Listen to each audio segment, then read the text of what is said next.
BJP নেতা অর্জুন সিং পড়েছেন মহা বিপদে। কারণ না, ভোটে হারের কারণে নয়, ভোটে তো হার জিত থাকবেই।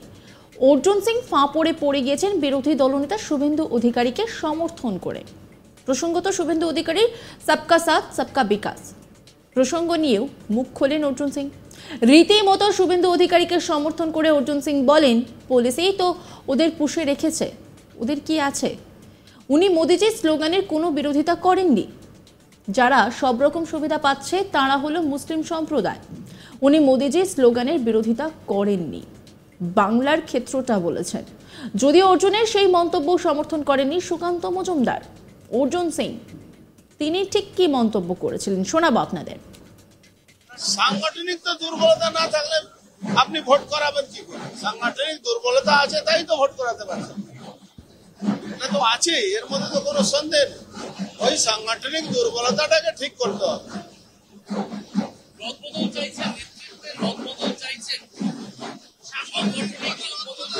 সেটা আমাদের দলে আমরা ঠিক করি না, সেটা দল ঠিক করে কি হবে।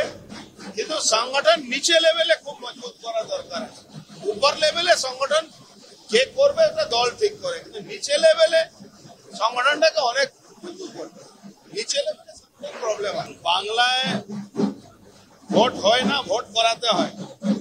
এই ভোট করাবার জন্য যে কাজ করার জন্য তখন আপনাকে মাঠে নামতে হবে। ওই মাঠের নামার জন্য আমি ডাক দিয়েছিলাম।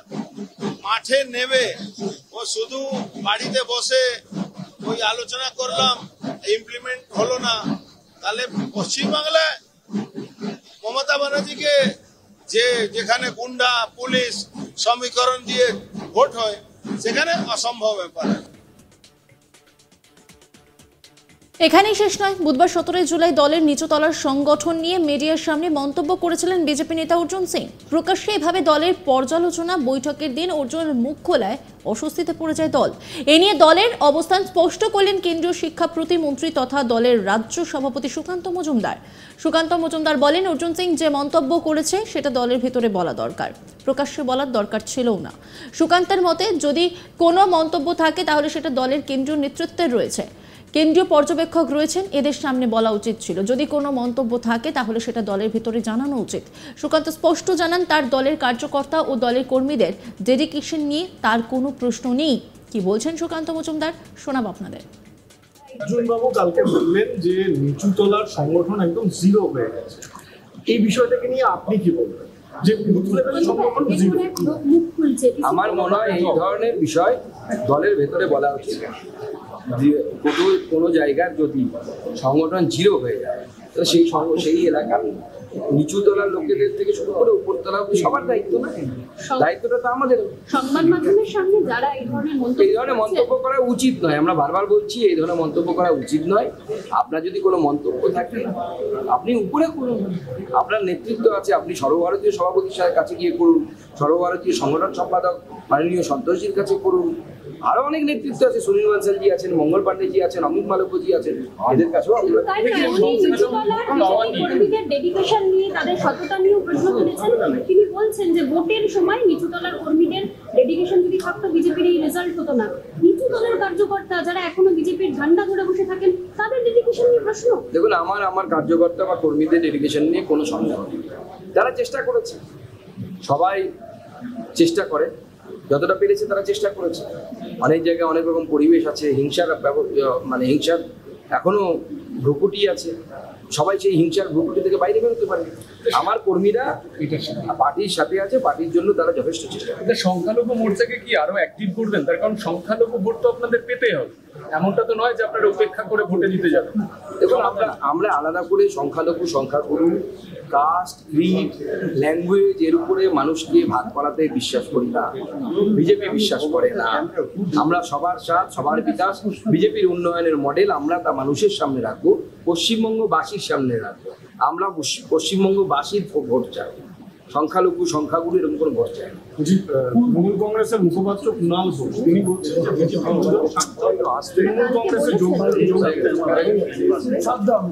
সাদ্দামের ক্ষেত্রে দেখা যাচ্ছে যে পুরনো 7টা মামলা রয়েছে, ডাকাতি, অস্ত্র রাখা, এই ধরনের কিছু বিষয় 7টা পুরনো কেস রয়েছে, সেটা আজকে তাকে গ্রেপ্তার পেয়েও জামিন পেয়ে গেছে বারবার।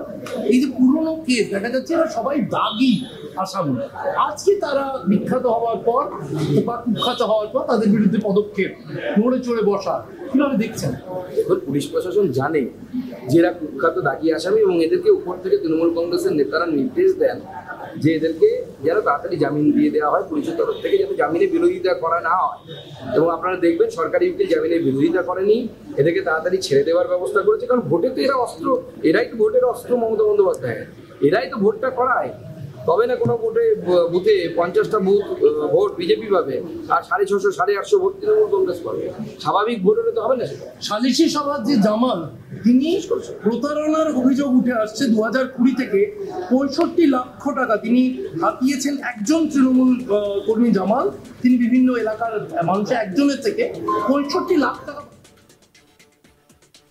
প্রসঙ্গত বুধবার 17 জুলাই সায়েন্স সিটি অডিটোরিয়ামে দলের পর্যালোচনা বৈঠকের দিনই প্রকাশ্যে মুখ খোলেন অর্জুন সিং। শুভেন্দু অধিকারী সহ দলের একাধিক নেতা। অর্জুন সিং স্পষ্ট জানান দলের সংগঠন নেই। তিনি কি বলেছেন শোনাব আপনাদের। গ্রেফতার করবে, পুলিশই তাদেরকে পুষে রেখেছে। আপনি দেখেছেন তো যে তাপস ভগত লম্বা লম্বা কথা বলছিল, পানিহাটি পৌরসভার চেয়ারম্যানের জাল সই করে বাড়ি বানিয়ে বিক্রি করে দিয়েছে। পানিহাটি পৌরসভার চেয়ারম্যানের জাল সই করে ওখানে লম্বা লাইন আছে, ওখানে কত লোকের বাড়ি বানিয়ে বিক্রি করে দিয়েছে ওই এই তাপস ভগত যে লম্বা লম্বা কথা বলছিল। ধরবে না তোকে, তো পয়সা দেয় পুলিশকে, মাইনা দেয়, 2 নম্বরই ব্যবসা করে, ওর কি আছে? না, উনি মোদিজি কথার তো কোনো কন্ট্রাডিক্টরি করেননি, উনি মোদিজির স্লোগানের বিরোধিতা করেননি। ওনার বক্তব্য যে আমাদের সঙ্গে আছে সব তার সঙ্গে আমরা থাকবো। তো উনি বলেছেন সবকা সাথ सबका विकास, सबका साथ सबका विकास, और जो हमारे साथ हम उसके साथ। তো এইটা তো একটা পলিটিক্যাল স্লোগান আমাদের হতেই পারে। আমরা মোদিজি প্রধানমন্ত্রী হিসাবে ভারতবর্ষ 80 কোটি মানুষকে রাশন দিচ্ছেন, আর যারা রাশন নিচ্ছে সব থেকে বেশি যে মানুষগুলো সুবিধা পাচ্ছে সে মানুষের হলো মুসলমান সম্প্রদায়। সব রকম সুবিধা তারা পাচ্ছে, সরকারি সুবিধা আর কেন্দ্র সরকারের সুবিধাটা। আর সব থেকে বেশি কেন্দ্র সরকারের বিরুদ্ধে কথা বলে, ইভেন ওদের একজন দেওবন্দের একজন আছে, উলেমা আছে, মদনী, সে মদনী ডাইরেক্ট হিন্দুদের বিরোধিতা করার জন্য বলছে যারা এখানে পছন্দ, যে হিন্দুদেরকে আমাদের পছন্দ। নজর রাখুন আজ তাক বাংলার ইউটিউব স্ট্রিমিংয়ে।